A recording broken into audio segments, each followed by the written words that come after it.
बच्चों जय श्री कृष्णा। इसकी पहले की क्लास में अपन ने इसी लेसन का आगे का भाग पढ़ा था। आज हमारा जो टॉपिक है वो है असंगतता या अनिश्चितता किसे कहेंगे। वो छोटा सा टॉपिक है, इसको कंप्लीट करेंगे। इसके ऊपर से क्वेश्चंस पूछा जाता है 1 मार्क्स का।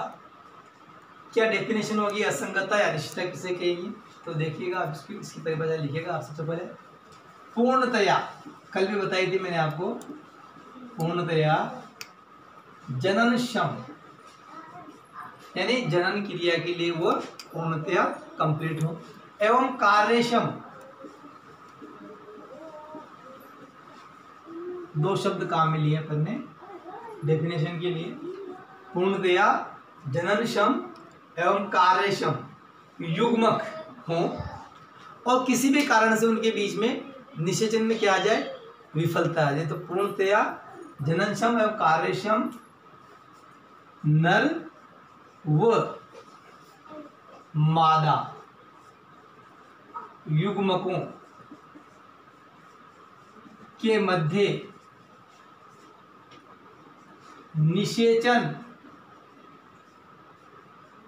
विफलता को क्या बोलते हैं, असंगतता या अनिश्चितता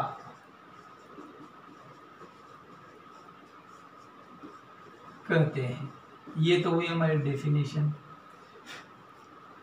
पूर्णतया जननक्षम भी है और कार्यक्षम भी है, कौन, नर और मादा युग्मक, लेकिन इसके बाद भी उनमें निषेचन नहीं हो पाता है। तो ऐसी स्थिति को हम बोलते हैं अनिश्चितता या असंगतता। अब देखिए, ये असंगतता या अनिश्चितता दो प्रकार की होती है। एक तो होती है अंतराजातीय यानी इंटर स्पेसिफिक, और एक होती है आंतरजातीय यानी कि इंट्रा स्पेसिफिक। तो ये कितने प्रकार की होती है, दो प्रकार की। तो मैं बात करेंगे असंगतता या अनिश्चितता। अनिश्चितता कितने प्रकार की होती है, के प्रकार, ठीक है। कितने प्रकार की होती है, दो प्रकार की होती है, ठीक है, दो प्रकार की होती है, ठीक। कौन कौन से दो प्रकार हैं, पहला प्रकार लिखता हूं मैं इसका आपके सामने। ये होता है इंटर स्पेसिफिक, इट मीन्स अंतराजातीय, अंतराजातीय अनिश्चितता। एक तो ये होती है, एक होती है अंतराजातीय और एक आंतरजातीय। तो सबसे पहले अपन अंतराजातीय की बात करते हैं। एक वंश, इसमें क्या होगा, वंश एक ही रहेगा। एक वंश की भिन्न जातियों में क्या, देखो, जब एक वंश एक ही है, एक वंश की भिन्न जातियों में, यानी जातियां क्या है, अलग अलग है, वंश एक ही है। जब एक वंश की भिन्न जातियों में क्या हो, अनिश्चितता हो, यानी कि उनमें निषेचन की विफलता हो, में अनिश्चितता हो,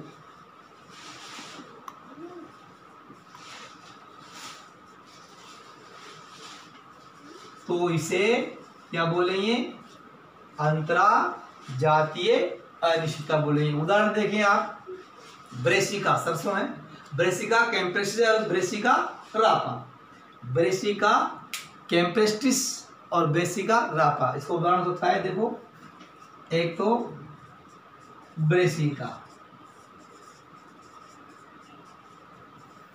कैम्प्रेस्टिस का क्रॉस किससे कराया, ब्रेसिका रापा से। अब यहाँ देखो आप, ब्रेसिका क्या है, ये ब्रेसिका यहाँ पे, ठीक है, ये तो इसका वंश है, इधर ये भी वंश है, तो क्या है, वंश एक ही है। यहाँ क्या लिखा आपने, जब एक वंश की, वंश क्या हो, एक ही है, दोनों का वंश एक ही है, लेकिन क्या हो, जातियां भिन्न भिन्न, यहाँ कंप्रेस जाती है, यहाँ रापा जाती है, दोनों का वंश एक ही है, ब्रेसिके से या ब्रेसिका, और दोनों की जातियां अलग अलग है। तो ऐसी स्थिति को, जब वंश तो एक हो, जातियां अलग अलग हो, ऐसी अवस्था में जब जनन में निश्चय में विफलता होती है तो उसे हम बोलते हैं अंतराजातीय अनिश्चितता। दूसरी लेते हैं अपन इसी की सेकंड, इसकी दूसरी लेते हैं, दूसरा प्रकार अनिश्चितता का वो होगा आंतर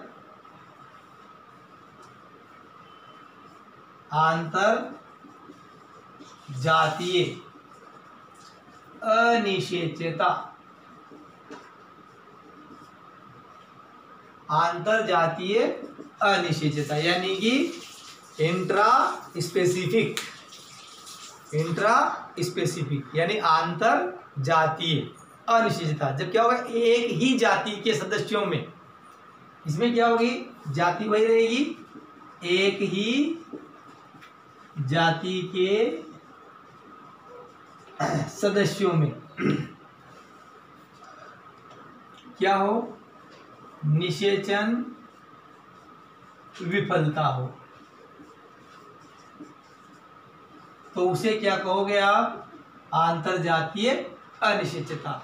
आंतरजातीय अनिश्चितता क्योंकि जाति एक ही है, एक ही जाति होने के बाद नर और मादा दोनों युग्मक कार्यक्षम है, इसके बाद भी निषेचन में क्या हो रही है, विफलता। जाति एक ही है, नर और मादा युग्मक भी कार्य और जननक्षम है, इसके बाद भी निषेचन नहीं हो पा रहा है, निषेचन में विफलता है, तो ऐसी स्थिति को अपन एक नाम और दे सकते हैं, स्व अनिश्चितता या स्व बंध्यता भी इसको कह सकते हैं। क्या कह सकते हैं इसको, स्व अनिश्चितता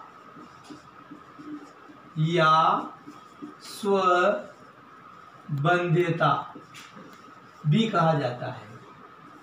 ठीक है, स्व अनिश्चितता या स्व बंध्यता यानी खुद की जाति का खुद की जाति में ही क्या निषेचन विफल हो रहा है। तो अब यहाँ बात करें अपन की जो स्व अनिश्चितता है, इसका कारण क्या हो सकता है। स्व अनिश्चितता उदाहरण देखिए आप, इसका उदाहरण आपका प्रीमूला उदाहरण हो जाएगा इसका आंतरजातीय का। एग्जाम्पल क्या हो सकता है इसका, प्रीमूला में स्वबंध्यता या स्व अनिश्चितता देखने को मिलती है, यानी एक ही जाति के जो पौधे हैं उनके अंदर निषेचन में विफलता देखने को मिलती है। अब बात करें अपन पराग स्त्री केसर पारस्परिक क्रिया क्या है, इसकी बात करूं मैं।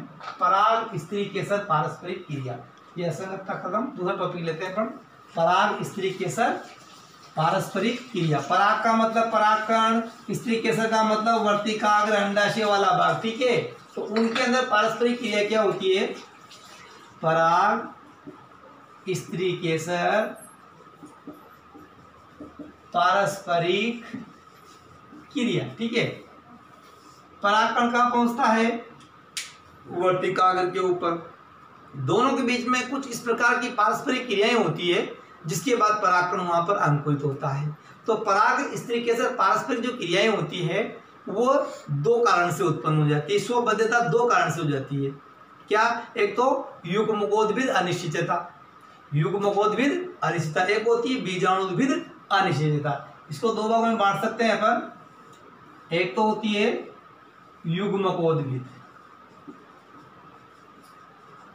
युग्मकोद्भिद स्व अनिश्चितता,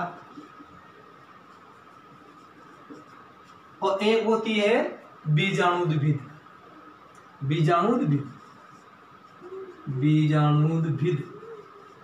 स्व अनिश्चितता। ठीक है, ये दो प्रकार की हो सकती है। ये कब होगी, युग्मक। अब युग्मक क्या होते हैं, परागकण होते हैं। परागकणों के जीनोटाइप प्रारूप में परिवर्तन के कारण, यानी कि परागकणों का जो जीनोटाइप है, जीन प्रारूप है, उसमें परिवर्तन हो तो उसके कारण होने वाली स्व अनिश्चितता को अपन बोलेंगे युग्मकोद्भिद। किसके कारण होती है, परागकण जीनोटाइप यानी कि जीन प्रारूप, परागकण जीनोटाइप के कारण होने वाली स्व अनिश्चितता। ठीक है, इसके कारण वो कहलाएगी युग्मकोद्भिद स्व अनिश्चितता। स्व अनिश्चितता का मतलब एक ही जाति में, यानी कि आंतर जातीय, इंट्रा स्पेसिक के अंदर जो होती है उसकी बात कर रहा हूं मैं। तो पराग स्त्री केसर पारस्परिक क्रियाएं कैसी होती है, वहां युग्मकोद भी स्व अनिश्चितता कब होगी कि जब परागकण का जीनोटाइप मैच नहीं हो पा रहा है इस तरीके से के साथ, तो ऐसी स्थिति में वहां पर अंकुरित नहीं होता, उसके कहेंगे अपन स्व अनिश्चितता। परागकण जीनोटाइप के कारण होगी युग्मकोद भी स्व अनिश्चितता। बीजाणुद्भिद, बीजाणुद्भिद के लिए क्या होता है आपने देखा होगा, बीजाणुजन उत्तक जो होता है उससे ही बीजाणु के अंदर बीजाणुजन उत्तक होता है, उससे अंडक का निर्माण होता है। तो ये होती है बीजाणुद्भिद उत्तक के कारण, यानी बीजाणुजन उत्तक के कारण। तो यहां लिख देंगे बीजाणुद्भिद उत्तक के कारण, बीजाणुद्भिद उत्तक के कारण जो स्व अनिश्चितता होगी वो कहलाएगी बीजाणुद्भिद स्व अनिश्चितता। अब मैं बताऊं कि इस स्व अनिश्चितता के कारण क्या हो गए, परिणाम क्या हो सकते हैं, क्यों नहीं अंकुरित हो पाया या क्यों नहीं निषेचन हो पाया वहां पर जाकर के, तो उसके 4-5 कारण हैं। तो अपन टॉपिक लगाते हैं कि स्व अनिश्चितता के क्या कारण है। स्व अनिश्चितता जो हुई पराग स्त्री के साथ क्रिया के दौरान, 2 प्रकार की स्व अनिश्चितता है, एक तो युग्मकोद्भिद स्व अनिश्चितता और एक बीजाणुद्भिद स्व अनिश्चितता। तो ये दोनों किस कारण से हुई, ऐसा क्या घटना घटी वहां पर, तो 4-5 कारण हो सकते हैं। स्व अनिश्चितता के क्या क्या कारण हो सकते हैं, तो वो देखिए आप, स्व यानी कि स्वबद्धता भी कह सकते हैं, स्व अनिश्चितता